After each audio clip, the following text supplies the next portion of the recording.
vamos a presentar propuestas, y son varios artículos de propuestas de mecanismos de democracia directa y que incluyen varias fórmulas para que las personas puedan participar en algo en lo que no estamos acostumbrados. La Constitución de hoy día, la Constitución que hoy día nos rige, no tiene mecanismos, tiene muy pocos mecanismos de participación directa, y los que tienen hoy día, que son los plebiscitos comunales, se ocupan muy poco. Dependen además de la autoridad, y lo que estamos planteando acá es que dependan más bien desde la ciudadanía.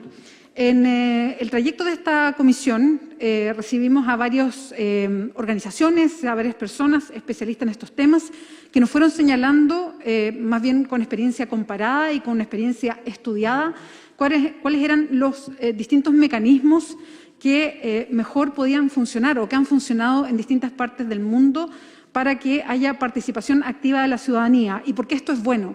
Cómo refuerza la democracia, cómo hace más potente el mismo desempeño de las autoridades, cómo hace una mejor vinculación entre las políticas públicas y las personas.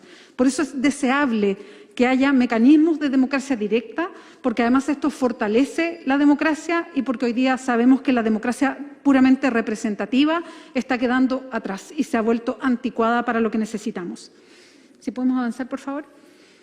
Lo que proponemos son varios mecanismos, la estamos manejando, no sé si nosotros otra, porfa. Está, perdón, estamos avanzando la lámina, pero está un poquito lento. Entonces, lo que proponemos son varias fórmulas, referéndum. Son básicamente distintos referéndum, son referéndum para abrogatorio de ley, que en el fondo es revocatorio de ley, también iniciativas populares de ley, referéndum de propuesta popular de reforma constitucional, referéndum ratificatorio de reforma constitucional y una institucionalidad nueva. Es lo que estamos proponiendo. Voy a pasar a detallar algunas y mis compañeras y compañeros van a seguir con ellas. La primera es la del referéndum de propuesta popular de reforma constitucional. Ahí estamos hablando, y uno de los temas en que focalizamos fue cuánto porcentaje del padrón electoral se necesita para abrir la posibilidad de un referéndum o plebiscito para una propuesta popular de reforma constitucional. Y estos porcentajes están en relación a lo que se ocupa habitualmente en el mundo, que generalmente está entre un 10, un 8, un 10%, hasta llegar incluso en algunos países a un 15, 18 y hasta un 20%. Esa es más o menos la guía. Nosotros ocupamos esa referencia de un 8% del padrón electoral para que se junte esa cantidad de firmas que permitan que haya un plebiscito para un referéndum de propuesta popular de reforma constitucional. Esto lo hemos visto también en otras propuestas, que aquí se propone una reforma a la Constitución y se permite también que el Congreso del país o la Cámara de Diputados, pero el Congreso en general, haga una propuesta al mismo tiempo que permita a la ciudadanía elegir entre dos propuestas, la popular o la que viene desde el Congreso, con dos cédulas donde las personas pueden elegir primero si quieren una reforma y después si prefieren la popular o la del Congreso, solamente si el Congreso decide hacerlo, y finalmente se llega a la definición para una reforma constitucional. Ahí está la cantidad de días, las dos cédulas y cuánto del padrón electoral participa para que esto efectivamente se vuelva finalmente una reforma a la Constitución.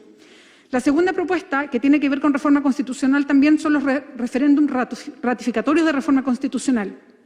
Básicamente, en la mayor parte de los temas donde hay reforma a la Constitución, en derechos fundamentales, régimen político, forma de Estado, el tiempo de duración de la presidencia de la República o lo que rodea la presidencia de la República y también todo lo que tiene que ver con principios constitucionales.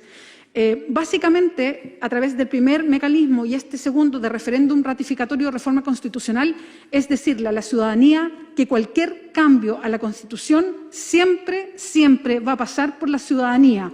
No va a ser solamente el Congreso, no va a ser solamente un grupo pequeño de personas, sino que los cambios constitucionales de aquí en adelante serán siempre a través o con la ciudadanía. Eso es lo que queremos dejar instalado con estos mecanismos. Bueno, continúo yo con la iniciativa de derogación de ley, donde en esta iniciativa la idea es que el pueblo o los pueblos que tienen la soberanía del Estado puedan promover una derogación total o parcial de alguna ley. Para eso se propone que al menos el 3% del padrón electoral, que al día de hoy serían cerca de 450.000 personas, durante 180 días junten estas firmas para poder proponer esta derogación parcial o total y luego sea votado y aprobado por mayoría en un referéndum nacional. ¿Ya? Esta derogación de ley, eso sí, no va a admitir materias de tributo y administración presupuestaria. Y la idea es que estos números que manejamos respecto a esta propuesta de iniciativa de derogación de ley sean un camino de generar certeza jurídica.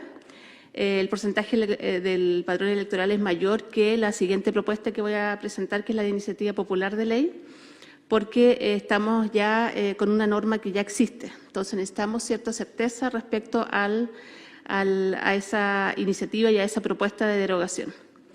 Y respecto a la iniciativa popular de ley, tenemos la propuesta de que es un mecanismo que aporta la participación de la ciudadanía, donde los pueblos puedan incidir directamente en el proceso de creación de normas y así poder responder con mayor celeridad a las nuevas preocupaciones que aquejan en general a toda la población y que también se ven reflejadas en lo que en nuestro proceso de la Convención Constituyente ha realizado con nuestras iniciativas populares de normas. Ahí vimos que la estructura es muy parecida y vimos un tremendo interés en participar. Por lo tanto, esta propuesta reafirma esa intención de generar estos mecanismos de participación, en este caso en el proceso de creación de leyes. Entonces, la idea es que las personas puedan sentirse parte de la toma de decisiones y no solo votar cada 4 años o cada cierto tiempo por un representante. ¿Ya? Esto también va vinculado con la educación cívica que esperamos que se genere en las personas y que de hecho ya comenzó con nuestro proceso de la Convención Constitucional. Ahora, ¿por qué el número al cual llegamos respecto al padrón electoral necesario para estas iniciativas de norma, que son 0,5% del padrón, que es aproximadamente 75.000 personas? La idea es que busca un equilibrio que, por un lado, no torpedee el trabajo legislativo con muchas normas que sirvan a ciertos grupos de interés. Ya se ha hablado en alguna de las exposiciones anteriores que ciertos grupos tienen mayor posibilidad de movilizar a las personas, pero tampoco que sea muy excesivo, cosa de que no se transforme en una brecha de participación, sino que al contrario permita una mayor participación, obviamente.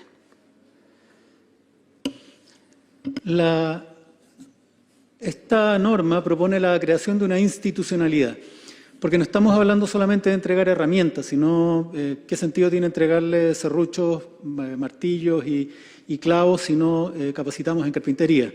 No somos una sociedad que ha estado acostumbrada a la participación y es fundamental, consideramos que la creación de un Consejo Electoral y de Participación Ciudadana, un organismo autónomo que se encargue de la promoción, de la educación y de la ejecución de los mecanismos de participación y de democracia directa, ¿no? Este consejo estaría compuesto por el servicio electoral, el CERVEL, que funciona, que está el descueve, no lo toquemos, pero que es pasivo, ¿no? Actúa cuando hay elecciones. Y un servicio de participación ciudadana que sería como el hemisferio derecho de este cerebro, que sí es proactivo, es activo y promueve la participación, promueve y educa en la participación en la democracia.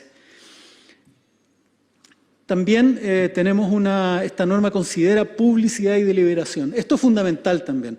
No, de acuerdo y entendiendo nuestro país como un país bien particular, ¿no? Donde los grupos de interés tienen poder desmedido, megalómano con respecto al resto, es fundamental que haya una regulación en la publicidad de la deliberación. Es deber del Estado dar adecuada publicidad a los referéndums contenidos en esta Constitución. No solo asegurar la deliberación previa, inclusiva, informada, sino también ciertos patrones. En el mundo es clave, por ejemplo, o es muy importante para la democracia directa el ejemplo de Irlanda, donde en un país extraordinariamente católico, donde la Iglesia tiene una tremenda influencia, aún así se logró, a través de una adecuada publicidad de deliberación previa, aprobar no solo una ley de aborto, sino también una ley de matrimonio igualitario, ¿no? Es fundamental que esto se dé en una sociedad donde, repito, los grupos de interés son muy poderosos.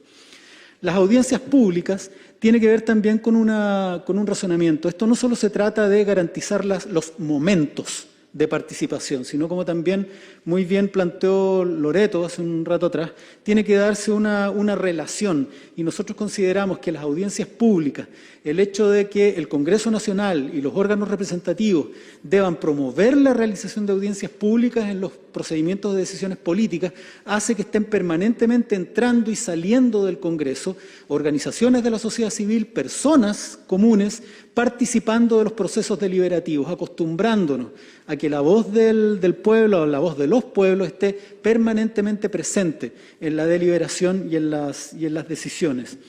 Y, por supuesto, como última instancia, establecer el derecho a la participación. Sabemos que esto no es propio de nuestra comisión, pero es importante declararlo, que es parte de los derechos de todas las ciudadanas y de los ciudadanos a participar directamente por medio de sus representantes en la gestión de los asuntos de interés público de los órganos del Estado.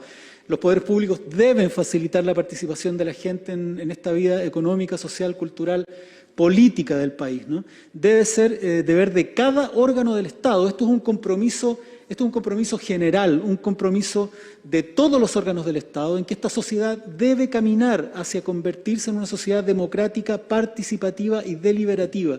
Y eso implica no solamente tener los mecanismos, sino además capacitar, promover, educar para que en un arco de tiempo lo más corto posible sea la sociedad toda quien decida qué quiere y no quiere para el futuro. Por supuesto, promoviendo que las condiciones para los grupos históricamente excluidos estén relevadas en este proceso de decisión.